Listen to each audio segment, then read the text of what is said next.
अस्सलाम वालेकुम। आज के इस वीडियो में जो हम डिस्कस करेंगे क्लास 9 सिन board introduction of coordinate geometry, chapter number 16, exercise 16.1, lecture number 1। आज के इस लेक्चर में हम कंप्लीट एक्सरसाइज कंप्लीट करेंगे यूज करते हुए डिस्टेंस फार्मूला। ठीक है, तो स्टार्ट करते हैं अपना आज का लेक्चर।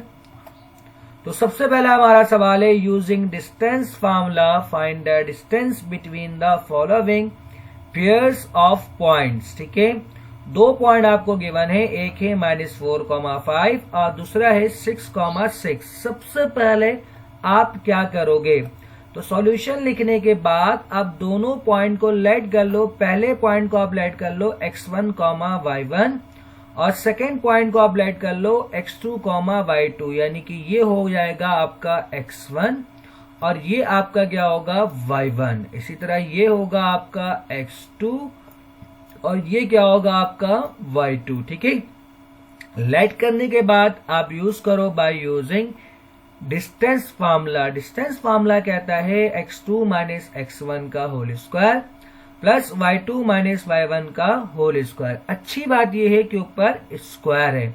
अब स्क्वायर होने का मतलब है आप x2 माइनस x1 लिखो या x1 माइनस x2 लिखो, कोई फर्क नहीं पड़ेगा। बस आपको इतना याद रखना है कि x को x से माइनस करना है, y को y से माइनस करना है। आगे पीछे किसी को भी लिखो, कोई फर्क नहीं पड़ेगा। ठीक है, तो मैंने x2 माइनस x1 लिखा है, आप x1 माइनस x2 से भी कर सकते हो। खैर, अब इसके हम वैल्यूज को सब्स्टिट्यूट करते हैं। तो x बराबर है 6 के माइनस x1 बराबर है -4 के, इसलिए क्या हो जाएगा प्लस का 4, चूंकि यहाँ माइनस है। सिमिलरली y2 बराबर है 6 के और y1 किसके बराबर है 5 के। 6 प्लस 4 आपके पास होता है 10 और 6 माइनस 5 कितना होता है 1। तो 10 का स्क्वायर जब आप फाइंड करते हो तो ये होता है 100 और 1 का स्क्वायर क्या होगा 100 प्लस 1 आपके पास क्या हो जाएगा 101 यूनिट्स। चूंकि इसका रूट ब्रेक नहीं होता तो इसको आप वैसे ही छोड़ दोगे। नेक्स्ट पार्ट है हमारे पास 2,2 एंड 2,3। तो पहले पॉइंट को हम लेट कर लेंगे, जैसा कि मैंने आपको बताया कि x1, y1 बराबर होगा 2,2 के और x2, y2 बराबर होगा 2,3 के। ठीक है,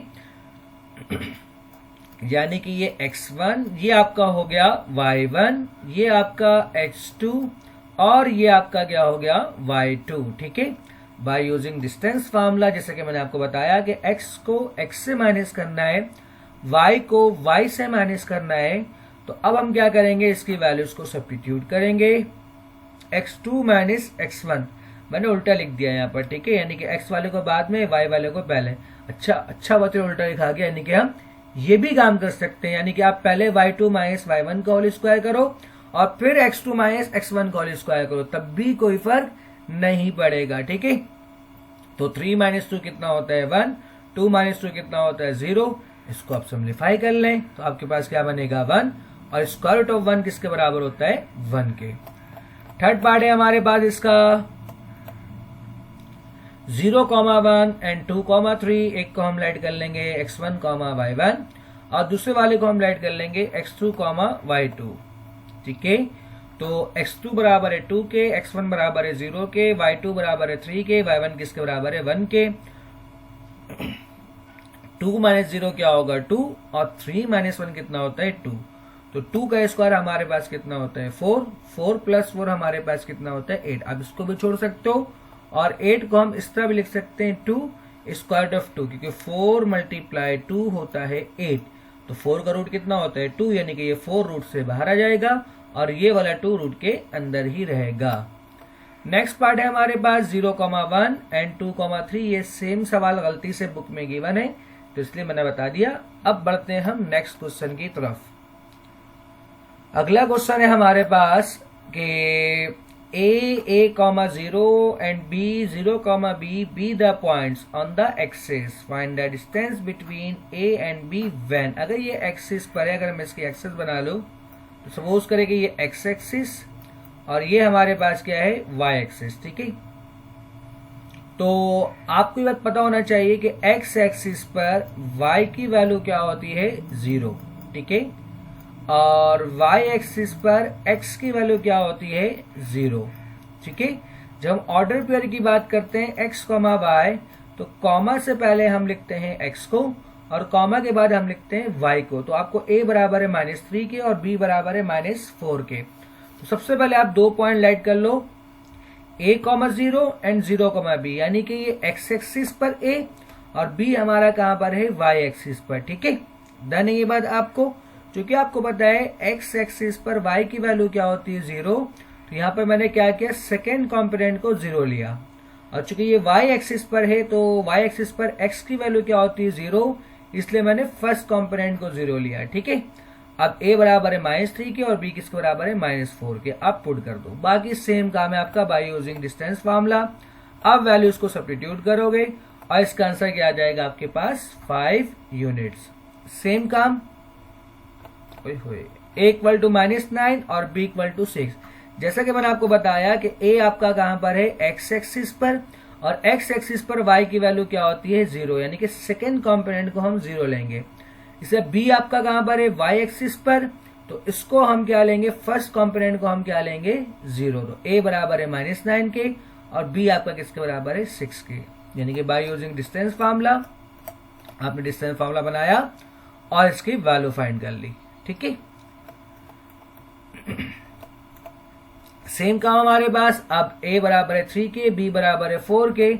अब आप क्या करो, सेम a की जगह पर यानी कि x2 आपका हो जाएगा 0, x1 क्या हो जाएगा आपका 3, y2 हो जाएगा 4, y1 क्या हो जाएगा 0। आखिरी सवाल इसका समझने वाला है तो उसको बहुत ध्यान से देखते हैं, ठीक है। इसलिए जल्दी से आखिरी क्वेश्चन की तरफ बढ़ता हूं, बाकी तो बिल्कुल सेम काम है, ठीक। नेक्स्ट क्वेश्चन हमारे पास, और जो इसका आखिरी क्वेश्चन है, ये सवाल पेपर में आ सकता है कि find the perimeter of the triangle form by the points a 0,0, b 4,0 and c 2,2 square root of 3। अब हमें 3 पॉइंट गिवन है तो हम 3 पॉइंट लाइट कर लेंगे, यानी कि एक हो जाएगा a, एक हो जाएगा b और एक आपके पास क्या हो जाएगा c। पहला वाला x1, y1, दूसरा वाला x2, y2, तीसरा हमारे पास क्या है x3, y3। आपको पैरामीटर फाइंड करना है। सपोज करें कि ये एक ट्राइंगल है, ठीक है, ये हो गया a, ये हो गया b और ये आपके पास क्या है c, ठीक है।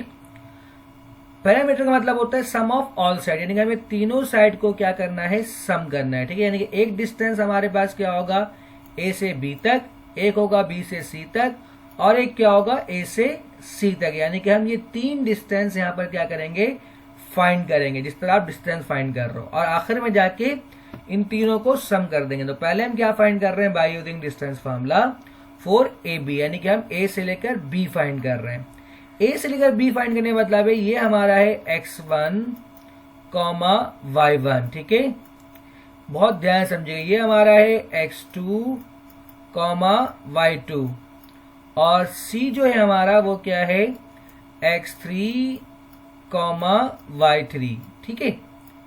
जब आप a निकालोगे तो फॉर्मूला क्या बनेगा, फॉर्मूला देखें बहुत ध्यान से।